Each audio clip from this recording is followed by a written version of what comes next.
What's up, guys, and welcome back to another style of breakdown report. And we have a good one for today.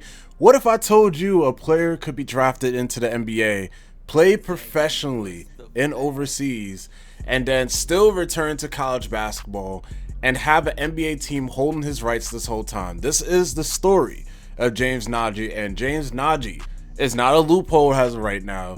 He is going into college basketball, playing for Baylor, and is currently, as of right now, is the most unique player situations in modern basketball. We will cover who is James Nnaji, where does he come from, how is he eligible to play college basketball despite him having an NBA draft right, and what's his international career look like, what's a full scouting report on him, and what is his Baylor debut against TCU mean, and what it really tells us for his future prospects coming on to later. So let's get started on the video. Now, with James Nnaji coming in and how everything is going along, James Nnaji is a 6'10 behemoth, 6'11 behemoth, 250 pounds, who has come across from Nigeria. He almost immediately outside from the traditional American basketball system. He's never played in the American basketball system. He has never basically touched a basketball inside the college basketball, comes into the United States. He never came off to AAU. He never played high school basketball. So it goes to say that all his development has come from overseas. Now, from overseas play and how he is playing so far from overseas, he developed very on with FC Barcelona, one of the most respected basketball organizations in the world. From early on, Nnaji stood out on three things: elite size and length, explosive vertical athleticism, and natural rim protection instincts. This combination has put him on the NBA radar very quickly. Now, as you can tell right here is a various number of articles that goes along with this. One from Matt Babcock, which I would say, guys, you have to check out this article, especially with college basketball needing guardrails and the player unions and collective bargains is eligible. What Baylor said in their thing, or pretty much his Twitter, from the Baylor Scholars team. And then last but not least, also from Brian Rolfe, who has something to say pretty much about the James Nnaji thing. He says, James Nnaji thing is wild. On one hand, we talk about wanting to allow players to go back to school. If they fall into the draft, go undrafted. This helps for that. But he also have never played an NBA game, which matters. On the other hand, NBA teams has his rights. And that's to say the least. James Nnaji is the hot commodity right now in the college basketball world. And to so be it, it makes sense considering what he has done, especially going into overseas, what he got drafted for. So let's get into everything on why he is basically with the Baylor team. In the NBA 2023 draft, James Nnaji was selected and his NBA rights was held now by the New York Knicks. He was originally drafted for the Charlotte Hornets, and he was supposed to make an appearance for the Charlotte Hornets, but was a draft and stash. He then got traded, involved to the Minnesota Karl-Anthony Towns trade, in which for the Karl-Anthony Towns trade, to say the least, he was moved now to New York, involved in that trade, and due to that, he is now with the New York Knicks and his draft rights to the New York Knicks, but he never signed a NBA contract, and he has never played with the team. So that means he is not an NBA employee, and under the NCAA rules, he is a prior incident due to his international play. That does not disqualify him to coming in to Baylor and basically playing for Baylor. This is where college basketball is changing. With the NIL collective and no former player union and collective bargaining structure, college basketball now sits in a very gray area in which James Nnaji did not exploit, or he's exposing the system as it is, especially for international players and professionally tracked players that is coming from different areas. Remember the NBA G League Ignite? Remember certain places where you can go to Australia and basically play, aka LaMelo Ball? This is exactly what college basketball is going through, and that sits in that gray area the same way that James Nnaji is doing right now with Baylor.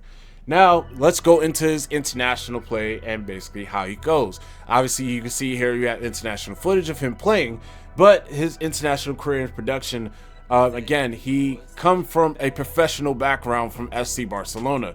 He also split time with his two teams that he played in 2024-2025 season. And we got to remember, guys, the reason why he did not play in the 2023 season or further on in the NBA was due to injury. He, I believe, had a torn ACL injury, which had him out from that time being. He played for the Basket Grenan from the Spain and Yucatel Mascarafeni from the Turkey international team. Across 22 domestic league games, he played at the age of 21 years old, by the way. 6.1 points per game, 4.1 rebounds, 1 block, and 16.3 minutes. And again, that's through 22 league games and FC Barcelona around that time, around those two teams. Those numbers matter. Now, it's not a featured offensive role that he has. James Nnaji, by any means, is not an offensive player that puts in buckets and is something to rave about or anything, but he is in a professional rotation role where minutes matter in FC Barcelona. Minutes cost play is basically off of playing time and how he plays, and then efficiency matters more than volume into the international game. His value comes from rim protection, as you can see from the highlights, vertical spacing, and energy plays that he provides for his team. That context alone gives him game what looks and way what matters for today, especially in college basketball. Now, the reason why a lot of scouts was very involved in him as compared to the ESPN scouting and also Draft Express scouting and also my scouting from where we looked in the film room for this time being for James Nnaji. Nnaji's strengths rely physically on his physical stature and his athleticism. He's a legit center size. He literally came into the NBA draft as a NBA ready center. He is an NBA bodied ready center. He has the frame. He's 6'11", he's 250. Most college guys come in, they're tall, they're about 7 foot, maybe 6'11", 6'10", 6'9", but don't have the NBA body already. This man, James Nnaji, is already at a point where he is 250 pounds coming into the NBA. He has already come in with a stature that most people don't have. He has long wingspan and strong frame.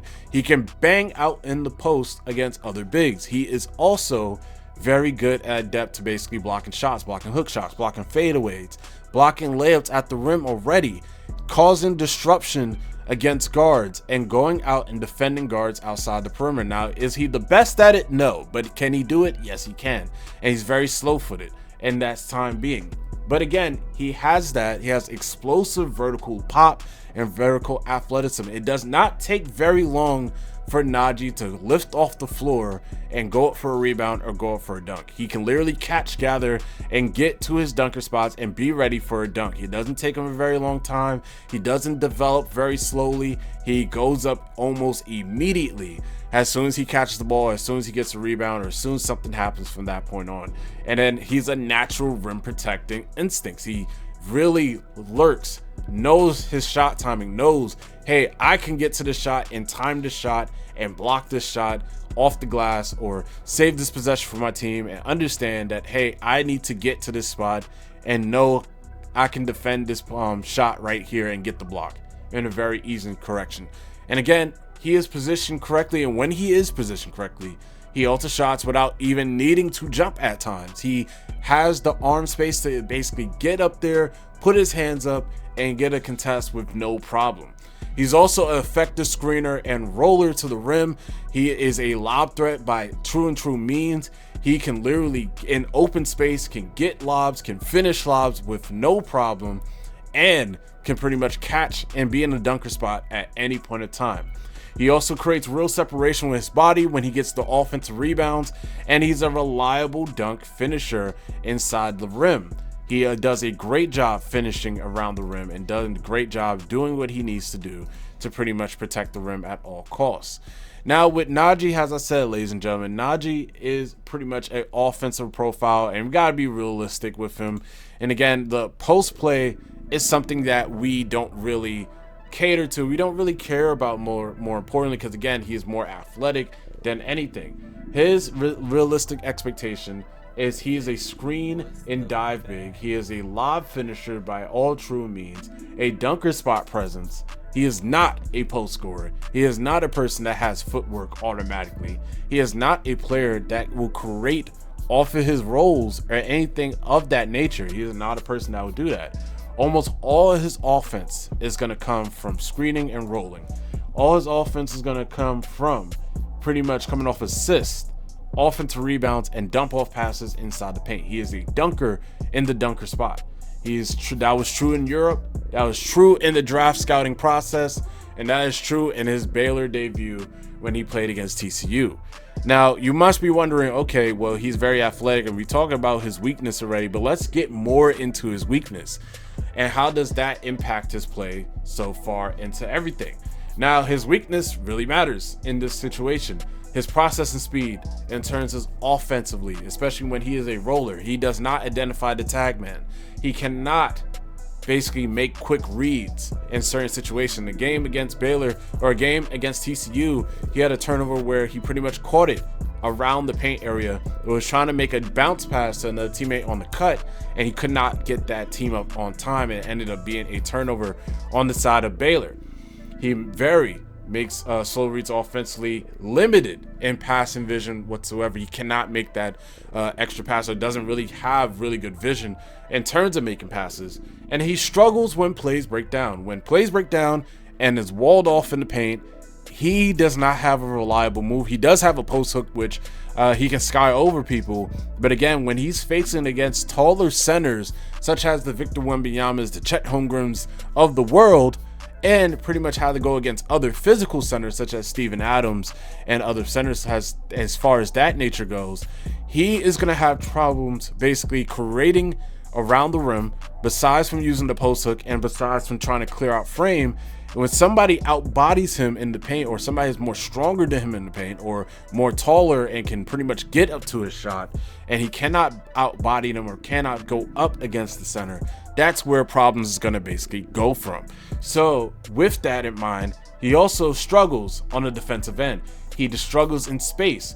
If you're going against a 5-out team or 5-out offense team where it's heavily reliant on that point guard to basically create space or create offense for others, say aka the Lakers, where they have Luka Doncic basically creating offense in a 5-out setting and running some offense here and there, this will basically help, or not help, destroy James Nnaji in many ways. He is heavy-footed laterally, meaning that he cannot, despite him showing some highlights going against some guards, he cannot defend in space in a very long time. He can defend if somebody drives to the lane. He can defend and pick up and cover space in a very long ground.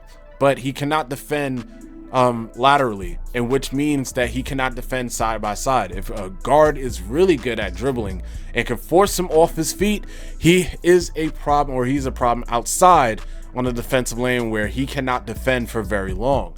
Also, he's vulnerable in PNR coverages. He cannot step up in guards and for a very long time. Yes, it's shown in other instances in the highlights where he is playing off-ball defense and is guarding against guards in off-ball situations. But against PNR, if the guard is really good at shooting and coming out from the screen and shooting off the screen, he wouldn't be a really good person to switch and guard that guard throughout the main of possessions. He is more of a drop coverage big, so you got to be really particular about where you place him on the floor. He can also be pulled away from the rim. Now, he is focused on rim protection. He's focused on basically guarding against rim protection. If he has to basically come off of his man and try to protect the rim in a 5-out situation against the Nikola Jokic of the world, against the Miles Turners of the world, if anything, he will be exposed and cannot guard out to that three-point line, and will have to rely heavily on guard rotations and his team rotations to get out there, and he would have to move around in those situations. And again, it gives me a kind of notion of a Karl-Anthony Towns, a more athletic Karl-Anthony Towns, but a person that cannot get out in space and do what he needs to do. Now, that is very scary to say the least, because again, he could get in foul trouble, and that is one thing that any NBA team do not want: a center that gets in foul trouble before even showing his actual potential out on the floor. He reliant on athleticism and overall positioning is not the best as of right now. He relies too heavily on his athleticism. He doesn't put his hands up. He doesn't move vertically to pretty much block shots. He relies heavily on chasing down shots and trying to get the block shot as much as possible. And he bites on pump fakes and also picks up very cheap fouls. Sense of the fact of the matter that he cannot stand upwards and basically contest the shot. He sometimes would have to lean over and try to block the shot. He would rather jump and try to block the shot and try to anticipate the block shot, in which in all, sometimes that's good things to basically worry about, or it's good things to have as a defender, knowing that you're athletic to pretty much stay in front and do what you need to do. This is not a good thing in terms of very smart and savvy players who can pretty much bait out those pump fakes, bait out those positioning by James Nnaji, and pretty much get him up in the air and cause fouls for him at any point in time. So again, that's not good, and he showed it against TCU when he's playing with Baylor in his debut game in January 3rd, which was about 3 days ago from what I'm recording. In that Baylor debut against TCU, James Nnaji had 5 points, 4 rebounds, 1 assist, 2 turnovers in that game, 2 of 3 from the field, made 1 of 2 from the free throw line, and picked up 4 fouls. On paper, that's modest to say the least, but when you match his scouting profile, it makes sense. Offensively, Baylor kept things simple. They ran screens, they ran rim runs in the dunker spots, and had him finish around the lane. They had him pretty much around that area where he is in the dunker spot. He's tried to score from the dunker spots and tried to pick up his scoring from that dunker spot finish.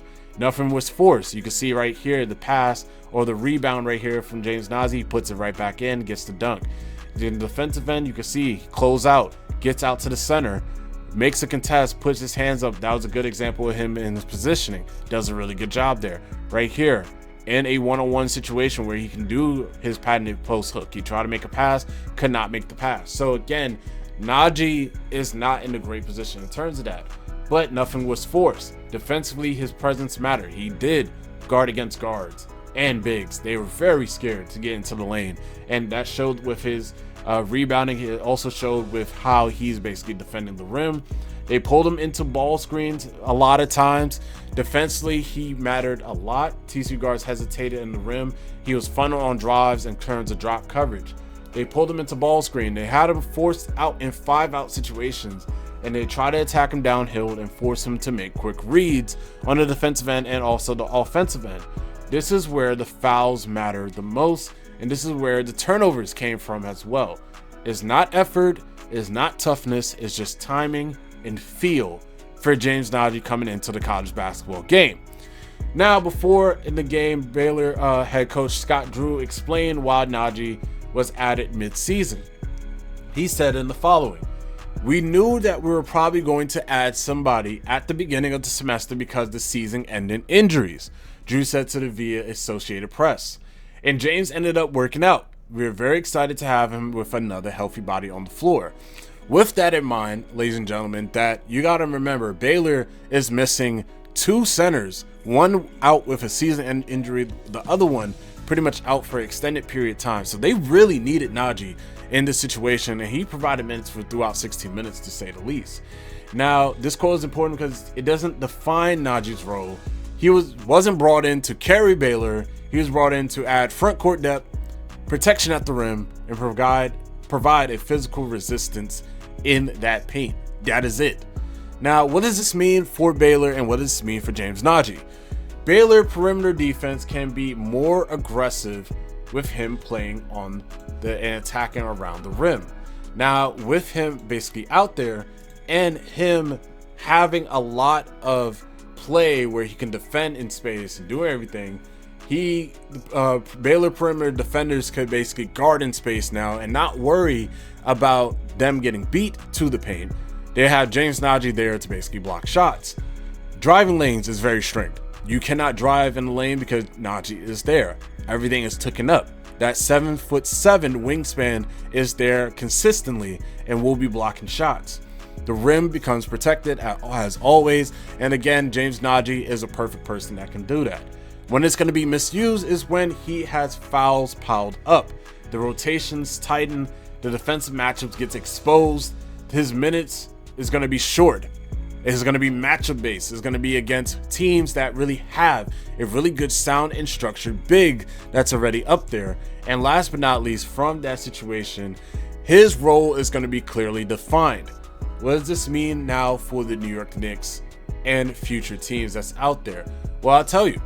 Now, with the New York Knicks coming in and how things are going along with how Nnaji is playing, Nnaji is going to more than likely not be with the New York Knicks. He is more than likely going to get traded or be a draft stash from that point on. He seems, obviously, with the college game, he's going to be more focused, more particularly so, on getting into the NBA again, but getting himself ready to get into the NBA. If anything, if the Knicks want him back, they will bring him back as a depth piece or an eighth piece that is going to be rotation, and you have to earn minutes. Now, if the Knicks decide, hey, we don't need him necessarily, they can always just trade him to another team from that standpoint and give him off to another team and let him develop with that other team. And he would provide some really good rim protection from that point on. He will learn how to basically help out this team right away, and he will provide athleticism beyond means that most teams are looking for. Now, to really get him into the modernized NBA, James Nnaji will have to eventually develop a mid-range or three-point shot in some form or case. And again, with his 6'11 frame, 250 pounds, and him having somewhat of athleticism, I don't see it necessarily happening to him where he gets a three-point shooting necessarily, but I do see him potentially getting some type of a mid-range jump shot or some type of post game around the rim.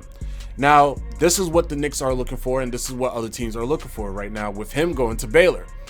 They want him to develop real game film against American guards. They want him to develop without rushing him into NBA minutes. And this is going to be the long-term evaluation play. Now, my final take on James Nnaji and the situation as I move up a little closer to y'all. James Nnaji is not a finished product by any means. He does not need to be. He represents where basketball is headed, is a non-linear development, especially with him going to Baylor, coming from overseas. He is the blurred line between college and pro, and tooled-based evaluation over his box score. His Baylor debut wasn't perfect, but it was honest. And honesty is what exactly is needed for his development as a prospect needs. Once again, ladies and gentlemen, this is the Breakdown Report. My name is Tavon. If you like anything to get broken down as far as film breakdown, post-game updates, and NBA projection follow-ups, you know where to find me. This has been the Breakdown Report. We'll see you guys later, and peace out, everybody. We do appreciate you. Make sure you leave a like on the video, and make sure you subscribe as well. Have a good one.